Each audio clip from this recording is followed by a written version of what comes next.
গণতন্ত্রকে প্রাতিষ্ঠানিক রূপ দিতে হলে, কার্যকর করতে হলে বিরোধী দলকে সবচেয়ে বড় ভূমিকা পালন করতে হবে। তারা অবশ্যই সমালোচনা করবেন, অবশ্যই তারা বিরোধিতা করবেন এবং যে ভুলগুলো সরকার করবে সেগুলোকে দেখিয়ে দেবেন। সংবিধান সংস্কার কমিশন তারা যেন কারোর সঙ্গে পরামর্শ না করেই আমাদের রাজনৈতিক দলগুলি স্টেক হোল্ডার যাচ্ছে তাদের সঙ্গে করে পরামর্শ না করে তারা এটা চাপিয়ে দিয়েছেন। এই যে বিষয়টা, এটা তো আমি আপনার মনে আছে, আপনাদের মনে থাকবে, আমি তখনই স্টেটমেন্ট দিয়েছিলাম, এটা একটা জাতির সঙ্গে প্রতারণা করা হয়েছে। এই জিনিসটা কিন্তু আমরা অনেকেই ভুলে যাচ্ছি, আমরা কখনোই সেটা মেনে নিইনি।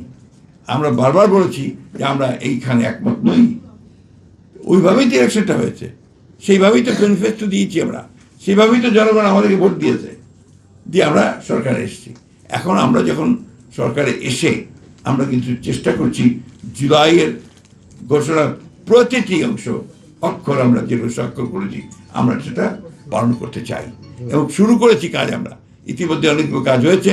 ইতিমধ্যে পার্লামেন্টে একটা কমিটি গঠন করা হয়েছে, আপনার জুলাই আপনার সংবিধান অ্যামেন্ডমেন্ট কমিটি অর্থাৎ সংশোধনী কমিটি করা হয়েছে।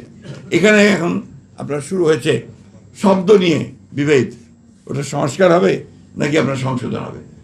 অলরাইট, আপনার আসুন আলোচনা করি, পার্লামেন্টে আলোচনা করি, আলোচনা করে সিদ্ধান্ত নেই, কথা বলি কোন কোন জায়গায় আলোচনা আছে।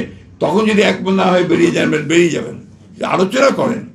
এখন যে ভাষায় আমাদের সম্মানিত বিরোধী দলের নেতারা কথা বলছেন বাইরে, 5 বছর করতে দেব না, এটা ভাষায় কথা বলতেন আপনার আমাদের হাসিনা।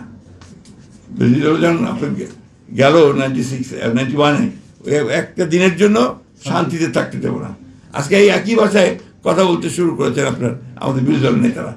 আমরা তাদের প্রতি ভীষণ শ্রদ্ধাশীল এবং আমরা মনে করি যে গণতন্ত্রকে প্রাতিষ্ঠানিক রূপ দিতে হলে, কার্যকর করতে হলে বিরোধী দলকে সবচেয়ে বড় ভূমিকা পালন করতে হবে। তারা অবশ্যই সমালোচনা করবেন, অবশ্যই তারা বিরোধিতা করবেন এবং যে ভুলগুলো সরকার করবে সেগুলোকে দেখিয়ে দেবেন। কিন্তু সেটা পার্লামেন্টের মধ্যে হলেই সেটা আপনার গণতান্ত্রিক পরিবেশটা ঠিক থাকে। দুর্ভাগ্য আমাদের, আমরা সেই আগের মতোই আপনার শুরু করেছি যে রাস্তায় নেমে এর প্রতিবাদ করা বা জনমত তৈরি করার চেষ্টা করছি। এটা তো আপত্তি নেই, এটা আপনার গণতান্ত্রিক রীতি, কিন্তু সেটা এমন এক পর্যায়ে যেন না যায় যে পর্যায়ে গিয়ে আপনার এটা একটা সংঘাতের রূপ না নেয়। এটা আপনার অত্যন্ত জরুরি বিষয়।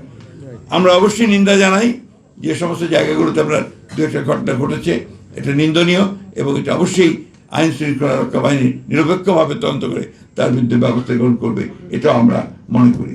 একটা জিনিস আমাদের মনে রাখতে হবে, এতদিনকার 15, 16, 18 বছরের একটা জঞ্জাল, সেই জঞ্জাল থেকে বেরিয়ে এসে কাজ শুরু করেছেন একজন ব্যক্তি যিনি নিজে নির্বাসিত ছিলেন 18 বছর।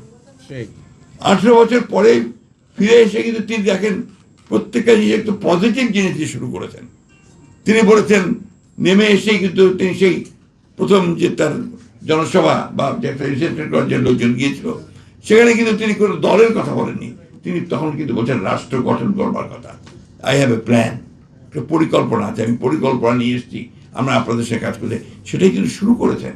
ইতিমধ্যে যে সমস্ত কমিটমেন্ট তিনি করেছিলেন আপনার জনগণের ক্ষেত্রে, সেই কমিটিগুলোর যদি কাজ শুরু করেছেন, এগুলো অত্যন্ত ইতিবাচক কাজ।